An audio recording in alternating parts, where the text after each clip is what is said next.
نماز فجر کی پابندی سے 7 سال بعد 2 جڑواں بیٹوں کی نعمت۔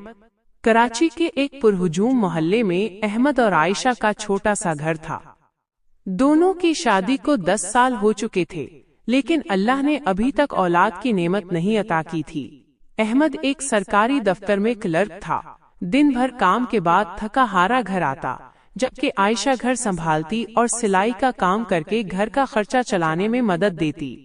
محلے والے انہیں دیکھ کر کہتے، بھائی صبر کرو، اللہ ضرور دے گا، مگر اندر سے دونوں کا دل ٹوٹا ہوا تھا۔ ڈاکٹروں کے چکر، علاج، دعائیں، سب کچھ آزما چکے تھے، لیکن کوئی نتیجہ نہیں نکلا۔ ایک دن احمد دفتر سے واپس آیا تو اس کی آنکھیں سرخ تھیں۔ عائشہ نے پوچھا، کیا ہوا؟ احمد نے بتایا کہ دفتر میں ایک ساتھی نے اسے تانا دیا تھا، یار تم تو ابھی تک بانجھ ہو۔ یہ سن کر احمد کا دل بری طرح ٹوٹ گیا۔ رات کو وہ بے چین رہا۔ فجر کی اذان ہوئی تو وہ اٹھا اور مسجد چلا گیا۔ وہاں مولانا صاحب خطبہ دے رہے تھے۔ انہوں نے حدیث سنائی۔ رسول اللہ صلی اللہ علیہ وسلم نے فرمایا، جو شخص فجر کی نماز جماعت سے پڑھے وہ اللہ کی امان میں ہوتا ہے۔ اور ایک اور حدیث، فجر کی 2 رکعتیں دنیا اور جو کچھ اس میں ہے سے بہتر ہیں۔ احمد کے دل پر یہ بات اتری۔ وہ سوچنے لگا کہ شاید اس کی زندگی میں برکت نہ آنے کی وجہ نماز فجر کی پابندی نہ ہونا ہے۔ وہ تو عشاء کے بعد سو جاتا اور فجر میں اکثر قضا کر لیتا۔ گھر آ کر اس نے عائشہ کو سب بتایا۔ عائشہ نے کہا، احمد آج سے ہم دونوں فجر کی نماز کی پابندی کریں گے، اللہ سے اولاد مانگیں گے، شاید یہی ہماری کمی ہے۔ اس رات سے ان کی زندگی بدل گئی۔ احمد نے الارم لگایا، عائشہ نے بھی۔ سردی ہو یا گرمی، بارش ہو یا دھوپ، دونوں فجر میں اٹھتے۔ احمد مسجد جاتا، عائشہ گھر میں۔ نماز کے بعد دونوں اللہ سے دعا مانگتے، اے اللہ ہمیں صالح اولاد عطا فرما، ہم تیری عبادت میں کمی نہ کریں گے۔ احمد نے اپنی زندگی بھی سنوارنی شروع کر دی۔ حلال کمائی پر زیادہ توجہ، جھوٹ سے پرہیز، غیبت سے دور۔ عائشہ نے قرآن کی تلاوت شروع کر دی اور تسبیحات کا اہتمام کیا۔ پہلا سال گزرا، کوئی خبر نہیں۔ دوسرا سال، تیسرا، چوتھا۔ محلے والوں نے کہنا شروع کر دیا، دیکھو اب تو امید چھوڑ دو، مگر احمد اور عائشہ ڈٹے رہے۔ احمد کہتا، عائشہ اللہ کا وعدہ جھوٹا نہیں، وہ جب چاہے دے گا، ہم بس پابندی کریں۔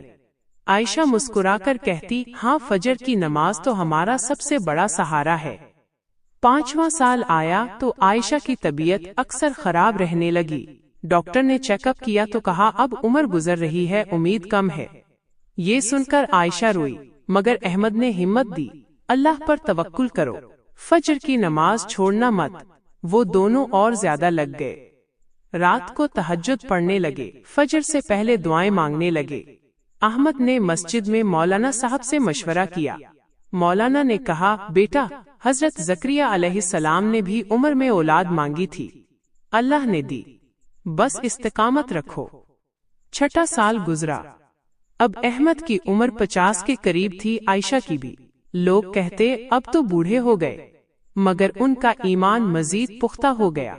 وہ سوچتے اگر اولاد نہ بھی ملی تو کیا ہوا، ہم تو اللہ کی رضا کے لیے نماز پڑھ رہے ہیں۔ فجر کی اذان سن کر ان کے دل کو سکون ملتا۔ مسجد میں احمد کے دوست کہتے، احمد بھائی تم تو ہر فجر آتے ہو، اللہ ضرور تمہیں اجر دے گا۔ 7واں سال شروع ہوا۔ ایک دن عائشہ کو الٹی ہوئی۔ وہ ڈاکٹر کے پاس گئی تو ڈاکٹر حیران رہ گیا، مبارک ہو، تم حاملہ ہو۔ عائشہ کی آنکھوں سے آنسو بہنے لگے۔ وہ گھر آئی اور احمد کو بتایا۔ احمد نے سجدہ ہی شکر کیا اور رو رو کر اللہ کا شکر ادا کیا۔ الٹرا ساؤنڈ کروایا تو پتا چلا کہ جڑواں بچے ہیں، 2 بیٹے۔ پورا محلہ خوشی سے جھوم اٹھا۔ احمد نے اللہ کا نام لے کر کہا، یہ فجر کی نماز کی برکت ہے، 7 سال کی پابندی کا پھل۔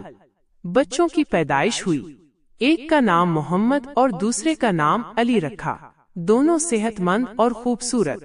احمد اور عائشہ کے گھر میں رونقیں آ گئیں، بچوں کی آوازیں گونجنے لگیں۔ احمد اب بھی ہر فجر مسجد جاتا، مگر اب بچوں کو بھی اٹھاتا اور نماز کی عادت ڈالتا۔ لوگ احمد سے پوچھتے، بھائی راز کیا ہے؟ احمد مسکرا کر کہتا، نماز فجر کی پابندی۔ اللہ نے قرآن میں فرمایا، بے شک نماز مومنوں پر وقت مقررہ پر فرض ہے، اور فجر کی نماز تو خاص برکت والی ہے۔ جو اس کی پابندی کرے اللہ اسے دنیا اور آخرت میں عزت دیتا ہے۔ آج احمد اور عائشہ کی کہانی محلے میں مشہور ہے۔ لوگ کہتے ہیں کہ اولاد کی خواہش ہو تو فجر کی نماز نہ چھوڑو، اللہ دیر کرے تو مایوس نہ ہو، کیونکہ وہ بہترین منصوبہ ساز ہے۔ احمد کے گھر میں اب خوشیاں ہیں، اور سب سے بڑی خوشی یہ کہ ان کے 2 جڑواں بیٹے اللہ کی رحمت کی زندہ نشانی ہیں، 7 سال کی استقامت اور فجر کی پابندی کا صلہ۔